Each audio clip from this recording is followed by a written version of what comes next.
Today, a monster is going to come to life. Because we are firing up for the very first time our 535 cubic inch, 8.8 liter race engine that we've been assembling over the last couple of years. And needless to say, there's a ton of emotions that are going through my head right now. On one hand, I'm just excited because I want to hear this thing run. It has the single biggest camshaft of any engine that I've ever assembled, so I think it's going to sound really cool.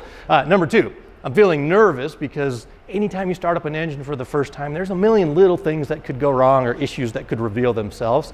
And spoiler alert, we do find some pretty big issues. Three, I'm also feeling confident because I've assembled this engine to like the highest level of OCD that I can muster, which means everything has been triple checked, clearances verified, oiling modified, oiling verified. We've checked every last step along the way.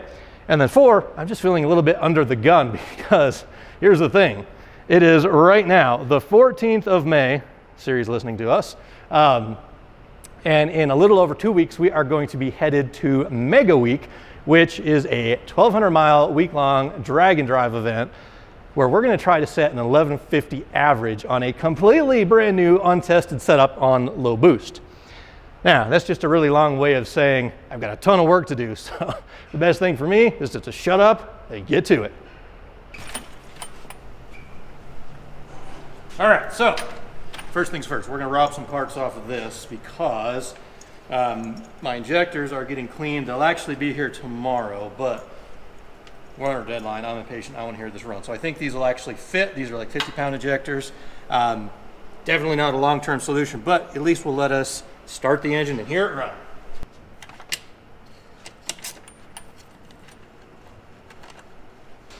A lot of people don't know this, but these injectors are kind of a hidden secret because they're L92 Escalade flex fuel injectors.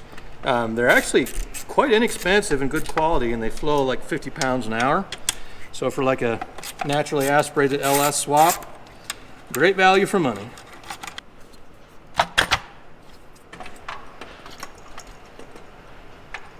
All right, there's some injectors. I went ahead and took a quick sneak peek, and I think these are going to work just fine. The top of the injector seems to go in quite well to the rail, so we shouldn't have any fuel leaks. And the bottom, it's a teeny bit loose in the intake, but I think we're all right.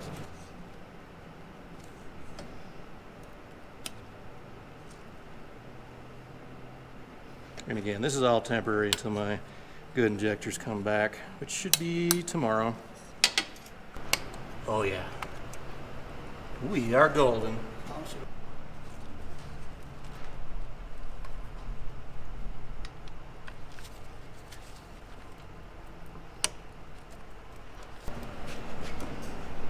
Well, when we built this, we wanted to have more than enough fuel volume. So we've got a dash 8 feeding each rail. And the rails, you can see, they're giant. So we should have no problem flowing enough fuel.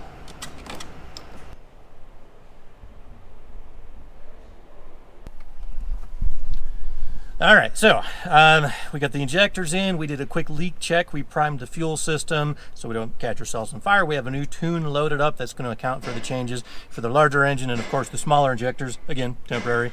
So we're ready to start it, and I'm nervous. Today's video is sponsored by Sundays for Dogs. Hey everybody, this is Nacho. He's our four-legged friend who always knows how to put us in a good mood, especially if we're having a rough day trying to figure out our brand new engine and we're frustrated because it's not working out just right. Now, having a dog buddy is great, but it's not without its challenges. And one of our biggest is just finding a good food that we actually like giving to him. And we've tried it all, everything from kibble that he won't touch to that raw food that just takes up all the space in the freezer. Last fall, Nacho started turning up his nose at his regular food, and we knew something had to change. He just wasn't excited to eat anymore, and that's when we realized I wouldn't want to eat something that was bland and processed every day either. He's part of the family. He deserves better. So we started looking for something that was healthy and actually convenient for our busy life. And that's when we discovered Sundays for Dogs, and it has been a game changer. It's made with real human-grade ingredients, 100% meat, muscle, organs, and superfoods. There's no synthetics and no fillers. But the best part is it's shelf-stable, so there's no thawing it out, there's no prep work. We just open it up, pour it in his bowl, and he goes nuts. Now, of course, it looks like real food because it is real food. Nacho's still just a pup, but he's been with us through a lot, and he always puts a smile on our face. He's more than just a dog, he's part of the family. And he deserves the longest, healthiest, and happiest life we can give him. And Sundays for Dogs makes us feel like we're giving him just that. So if you want to see your pup light up at mealtime, give Sundays for Dogs a try. And use the code LT50 at checkout to save 50% off your first order. That's sundaysfordogs.com/LT50 or click the link that we have down below this video. And your pup is going to thank you.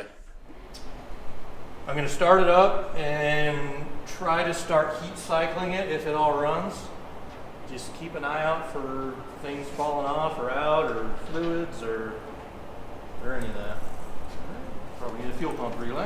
That would be important. Loose stuff out of the way.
Whether you're starting an engine up for the very first time or for the millionth time, the one thing that you have to have every single time is adequate oil pressure. And guess what, guys? Remember how I was nervous about finding little issues? We don't have a whole lot of oil pressure at idle. In fact, when it's warmed up, it makes about 10 pounds, which is no bueno. So we're gonna take this brand new engine that we just fired up and we are going to take it apart and investigate. Now, thankfully, I do have footage from assembling this engine because there's a few things that I wanted to double check, like, for example, were the plugs installed behind the timing gear? Of course, those are in place, which is kind of a relief because I don't want to tear the engine that far down. I checked in the valley of the engine to ensure that those plugs had been installed, which they were. I even pulled the oil filter off last night just to double check that the bypass valve was installed where it was supposed to be, and the bypass valve that's supposed to be missing because we have no oil cooler, we ensured that that one was missing, which it all is. So that leaves one culprit, well, two. I hope it's the first one, but I believe we need to pull the oil pan to access the issue. Now, another thing that we're going to have to do here in just a moment, once we get our oil pressure issues sorted out, we're going to do a retorque on the head gaskets. Now, that sounds pretty simple. You tighten a couple of bolts, right? Well, the trick is, with this particular big block Chevy, is almost every single head bolt is covered up by something else. So the 4 or the 6 or 8 on the outside have an exhaust manifold on top of them. The ones under the valve cover, they have a rocker stand on top of them. So basically, we got a lot of work to do.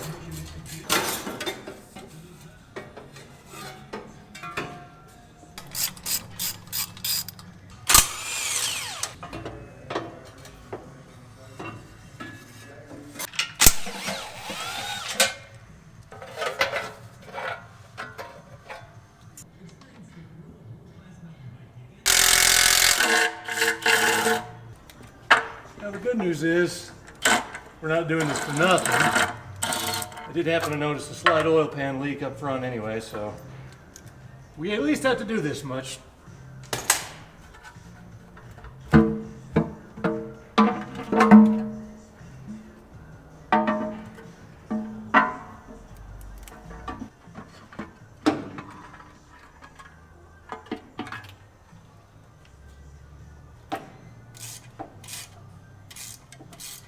Guys, you ever wonder in life, trying to take on too much at once? It's been one of those weeks, I'm telling you.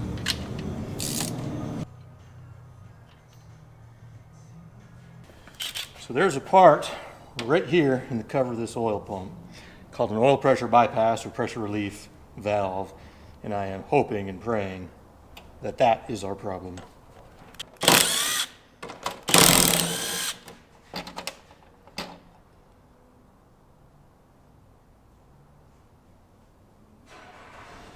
All right, so findings not quite as conclusive as I was hoping. When we pulled the pump cover off here, there is the pressure relief valve, that's this guy here, that sits inside this bore. And then there's a spring that goes behind it, held in with a roll pin and so on. I was hoping that I would find something super obvious, like this was just jammed up in the bore, but it actually slides back and forth pretty freely. I was thinking maybe the pressure spring wasn't the right one, but this is, well, it's funny because there's two colors, there's pink and purple, and to me that looks pink-ish, and the pink is the higher pressure one, but I do have another spring on the way just in case. And the other reason for the different spring is, which I don't think this is an issue, but we're gonna not be too careful. I did weld this little tab onto the pickup tube. I didn't weld the tube into the body of the pump, but that did make a little heat. I know sometimes that heat could affect the spring, so just in case we get another one on the way, I'm probably going to shim the spring too just a little bit to hopefully bump the pressure. We'll check the straightness of the pump body to see if, you know, there's about 2 to 3 thousandths of an inch of clearance between the surface here and the spur gears. Other than that, yeah, not quite as conclusive, but I get a few parts that are overnighted.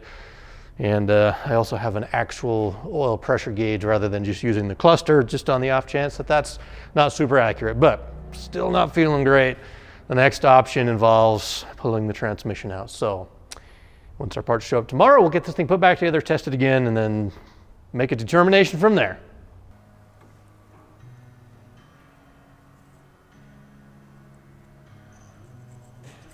Okay, so that's perfect. We got like 2.5 thou of clearance there. So I'm happy with that. And I picked up these, which is considered an N3 fender washer, but it's the perfect size for a shim. They're 30 thousandths each. And the other thing I did is I took the relief valve, I just put it in the drill on this end, and I just kind of polished it a little bit, just to ensure that it very smoothly slides in the bore, which it does, slides back and forth. So that's perfect. So relief valve with shim.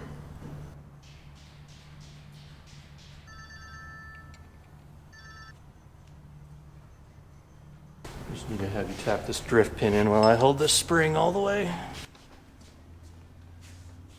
Okay.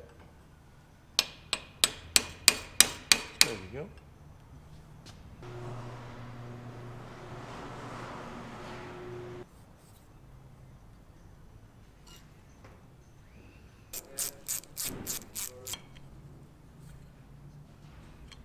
Now, I will admit that I'm not entirely confident that what we just did is going to do a whole lot, but I'm glad we double checked.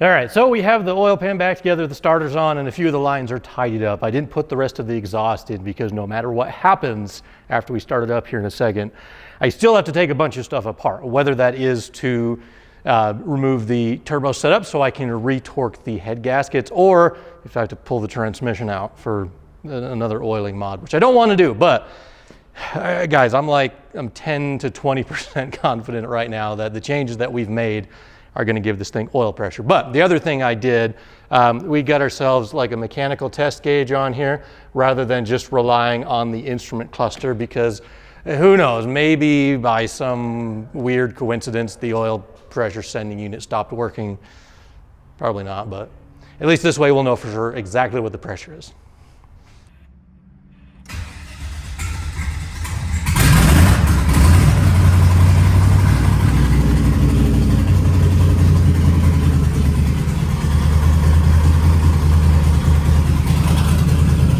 That's more like it. We'll see what happens when it warms up though.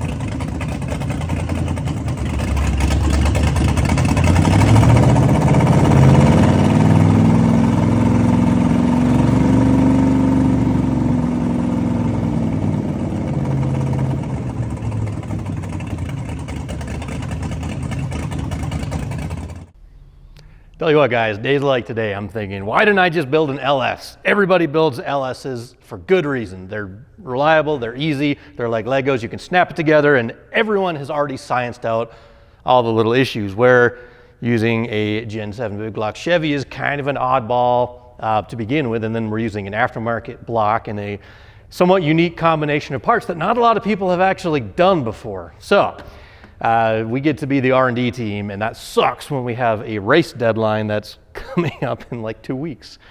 Actually, today's Friday, so 2 weeks exactly. Short version is warm oil pressure at idle is still very low. It's like 15 on the mechanical gauge, about 10 on the gauge on the dash. So the two gauges sort of agree, which is great, but that's not enough oil pressure. I mean, the old school rule of thumb is 10 pounds of oil pressure per every 1,000 RPM. So 10 at idle, or approximately 1,000 RPM, 50 pounds at 5,000 RPM. And that's about what it makes. But we got a powerful engine, and the more cylinder pressure you have, generally the more oil pressure you would like to have. So I'm not loving it. There's a few things that are different about this engine than some. Number one, it has piston oil squirters, which that does leak, I guess, quite a bit of oil out of the galleys, so that drops pressure there. We did modify the oiling on the top end of the engine, which we had to do because previously there was no oil going up to the intake side, so we had to do that. But I'm torn because I need and want some way to get this thing to have a little bit more oil pressure, and shimming the pump with a brand new spring just wasn't enough. And of course, deadlines, you know, it's not like we're just gonna go make a couple quarter-mile hits and go home. This is a 12 or 1,300 mile drag and drive that I wanna go do.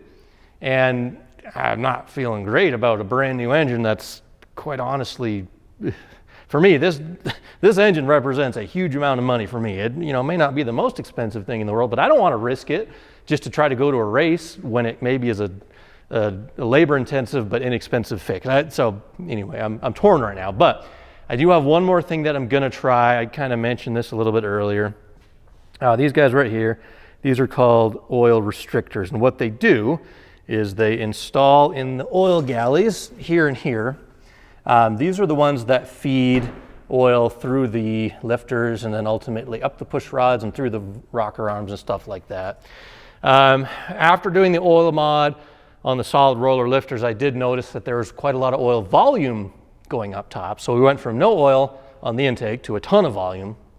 And now my thought process is maybe I need to split the difference. Maybe we need to slow down the volume to the top end, which will help boost oil pressure.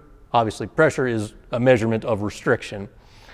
Well, here's the trick though. These are for a big block Chevy, which this is, but this is a Gen 7. And I was measuring the little hole that these have to intersect with. There's an O-ring that'll go on the end there. And it seems that they may not be quite long enough. So I don't know. But this, of course, is an original block. That in there is an aftermarket block. So kind of our Hail Mary for the moment is pull the trans out, pull those two oil galley plugs, take a bunch of measurements, see if those restrictors will do what they're supposed to. And if they do, then we'll start it back up, see if we have more oil pressure at idle. And if we don't, I hate to say it, guys, this engine is probably coming out. So it is now Saturday afternoon. I got the transmission pulled out, and I got to say, it's nice to sometimes come in the shop when it's just yourself, crank the radio, and just kind of have some man therapy, turning wrenches and stuff like that. So I didn't even turn on the cameras. You guys have seen me pull transmissions out a million times, but there's our 4L80 sitting on the stand. There's a neat little drag truck that we're working on for a customer. Anyway, we found something that was not quite expected, and I don't know what to think of it, but the end result is, well, the end result is this engine's coming out. So let me explain to you how we came to that conclusion. So we talked about oil squirters a while ago. These are the two oil galleys that feed the cam tunnel or the lifter bore or whatever you want to call it. See if I can do this one-handed here. So if we follow, oops, there we go. We follow in there. We go right down the little oil galley, kind of a neat view. That's the rearmost lifter, which I believe is an intake one. And up top there, you can kind of see the oil band where it starts, that line. And then down below, you can just see the body of the lifter. So that all looks fine. But remember, we're trying to restrict oil flow in that little passageway that I'm showing you right now. And the way that they work is, oops, they're supposed to, well, I don't know why I'm showing you there. I'm showing you down here. So watch as we feed it in. You can see the threads from the oil galley and nothing. Basically, there's nothing clear up until we get to the lifter, which is right there. Now let me show you on the 8.1 block. This is kind of what I expected to find. So let me get you all propped up here. Boom. Okay, so there's the threads. Go in a little bit further. Oh, right there on the bottom. That is kind of blurry, but on the 8.1 block, in most factory blocks, that's the oil feed hole that supplies pressurized oil along the two galleys that oils the lifters and all that good stuff. That's the hole that we were trying to block off. And the way that it works is, here's the oil feed that comes up. There's the NPT plug in the back that we removed. Oil goes along that way. You know, the lifters, they kind of intersect every so often, sort of something like that, if you can imagine that's a lifter. But anyhow, where'd they go? Oh, here we go. That's how the restrictor is supposed to work. So there's a little O-ring on the end here that's sized perfectly for the bore. Pressurized oil comes up, and instead of just flooding the channel, there is a little, where's the focus? Come on, iPhone, focus. Oh, right there.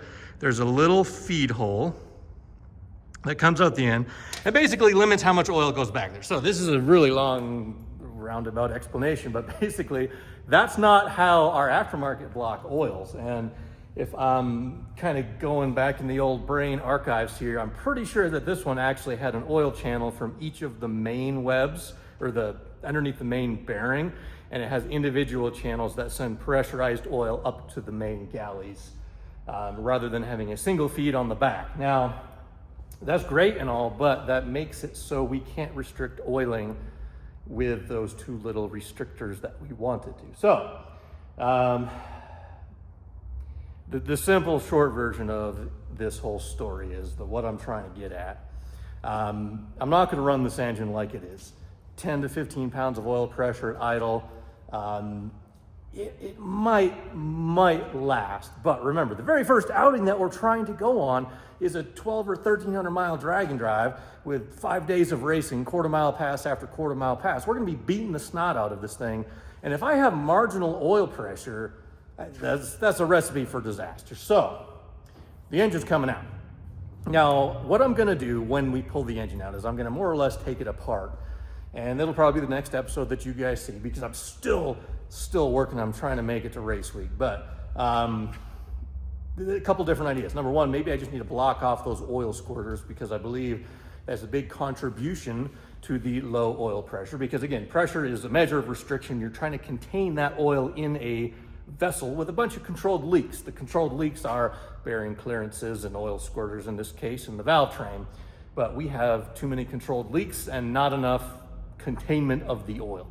The other thing I'll check for, which I'm pretty sure I don't have, I'm gonna check for missing galley plugs and things like that. But I swear, guys, and I'll show you if I'm wrong, but I swear I checked this thing a million times back when we put it together. I don't think there's any way I forgot an oil galley plug.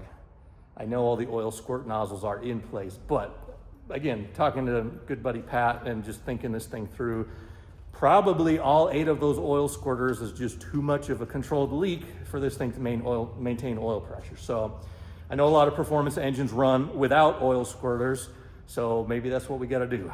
Tear this thing down, block the oil squirters off, double check everything else and put it back together. And then I would almost guarantee we have oil pressure. But this is not how I anticipated the first startup of our 535 cubic inch race engine would go, because obviously time is up. That's not my smartwatch, so I can't tell you what the date is. It's the 17th, Saturday.